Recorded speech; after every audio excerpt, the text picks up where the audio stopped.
Hello, everyone, and welcome back to Invitation to Puzzles, where we have a puzzle by Dhide. This is a puzzle with a novel rule set that is a slight twist on Renban, which are combined here with X's and V's. So let's do X's and V's first. So X's need to sum to 10, and V's need to sum to 5. And each of these colored lines is like a Renban, but they need to be both consecutive and in order. So they can go in order either direction, so 1, 2, 3, 4, or 4, 3, 2, 1, but you can't do something like 4, 1, 3, 2. So we've got to be careful with that. Okay, so that's a much more powerful constraint than Renban in terms of how much it's going to force the grid, but I'll leave for you to solve the puzzle. And now I'll go ahead and get going, but there's a link in the description should you wish to do this. Let's see. Okay, so let's start with the fact that V's always have 1, 2, 3, 4s on them. And quite often, if your puzzle has V's in it at all, you should immediately put 1, 2, 3, 4 into the grid. Wherever they are, just as center marks, it's just helpful. And I see that immediately gives us something nice in box 1, which is, remember, everything else in this box is, by nature of the fact that this is a 1, 2, 3, 4 quadruple, everything else in the box is from 5, 6, 7, 8, 9.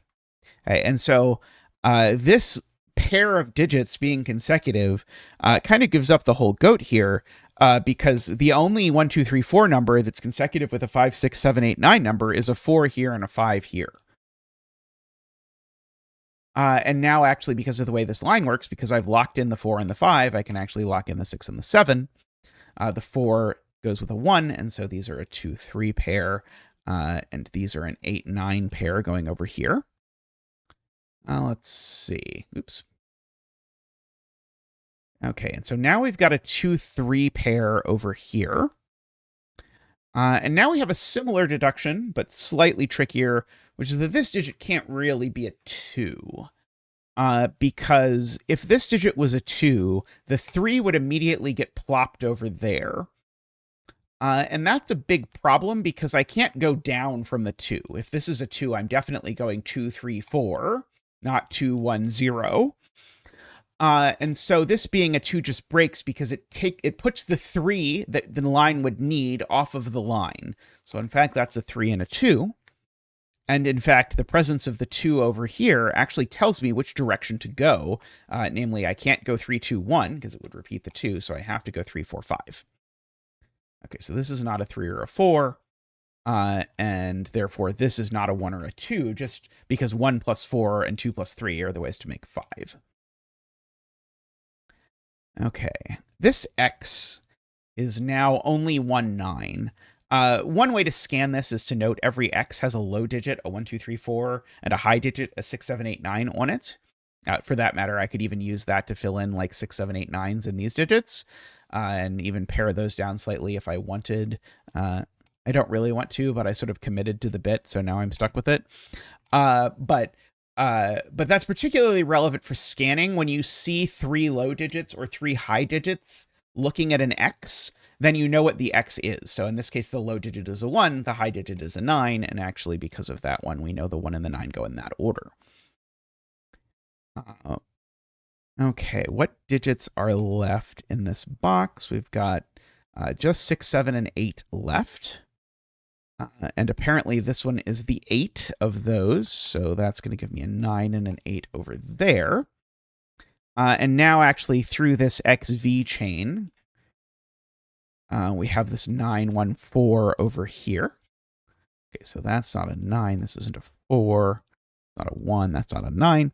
We've learned, because this was a 1, 4V, that this was a 2, 3V. The 2, 3V doesn't go with 9. Also, you couldn't put a 9 in the middle of one of these lines anyway, so it was in some sense silly that I ever had that. Also, this isn't a 6. So I actually know what these digits are for the row. Namely, we are missing 5 and 6 in the row. Okay. That's very cute. This cell can't be 5. because if this cell is 5, immediately this cell would have to be 6, because I need to be going up because this digit is bigger than this one.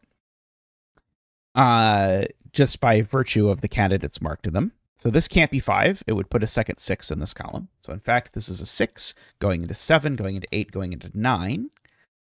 That sorts out... Actually, this whole row gets sorted out. And we have to go up from the 3. If we go down from the 3, we run out of numbers and put a 0 here. And we actually put a 1 here in the row with a 1 as well. So we've got to do that. Let's see. These are 7 and 8. That's a 2 and a 3 for the row. Let's see. One of these is a 1, and the other is a 9. And I don't think I know the order of that yet. Okay. So, what do I look at now? These X's are somewhat interesting. Let's see, this line is somewhat interesting.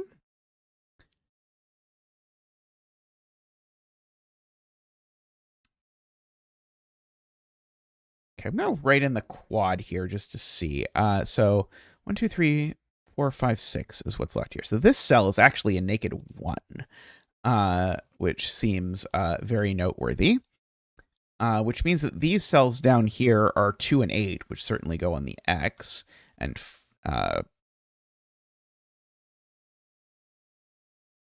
7, which doesn't.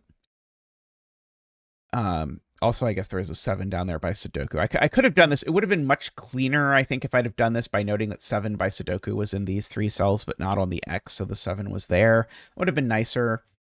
Sorry to the setter. Okay, so if this is anything but a 4, we have to go down. So, because otherwise we run into one of these 7, 8, 9 numbers. So I think we can probably actually force this if we want to, but maybe we don't have to, actually, because I see that this X is not 1, 9, because it would break that cell. It's not 2, 3, or sorry, it's not 2, 3 isn't even an X. I mean, it's true, this X is not 2, 3. This is not 2, 8 or 3, 7. So this X is 4, 6 only, which makes that a 5. Making those over there 4, 6. That makes this a 1 or a 9. Okay, what is left in this box now? Let's see. We've got a 1 and a 9. We've used the 2. We need the 3, 4, 5, 6, 7, 8, and 9. Okay, so for these are from 1, 3, 5, 9. In particular, these numbers are both odd for sure. And so this number here needs to be even. Okay, and it's not a 4. Okay. Now, these two numbers differ by 2, so neither of them can possibly be 9, because that would require one of them to be a 7. So these are either 1, 2, 3, or 3, 4, 5, but that number can't be a 4. So it's actually got to be 1, 2, 3 with the 2 there. Gives me the 8 and the 2 over there. This 1, 3 pair gives me a 9 up here. It gives me a 9 down there, makes that the 5. Okay, so we've got that set up. This X is not 4, 6, 2, 8, or 1, 9. So this is a 3, 7 by some confluence of digits looking at it. Let's see. One of these cells is a 5. I see by Sudoku. I'm trying to figure out what the easiest way to do this this mess is. Because I can sort of see that, like, I guess I can just show you that if it's 6, it doesn't work. It doesn't feel quite as clean as the other deductions in the puzzle, which leads me to think I'm missing a nicer way to see this.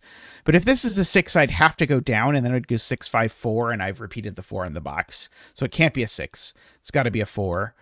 Now we could go 4, 3, 2, 1, except that would repeat the 1 in the box. So we've in fact got to go 4, 5, 6, 7. like that. Let's see. Okay, so now we've basically done all the clues, I want to say. So now we just got to do some Sudoku to wrap up. So let's see. This row still needs a 1 that goes there. Still needs a 2 that goes there and a 3 there.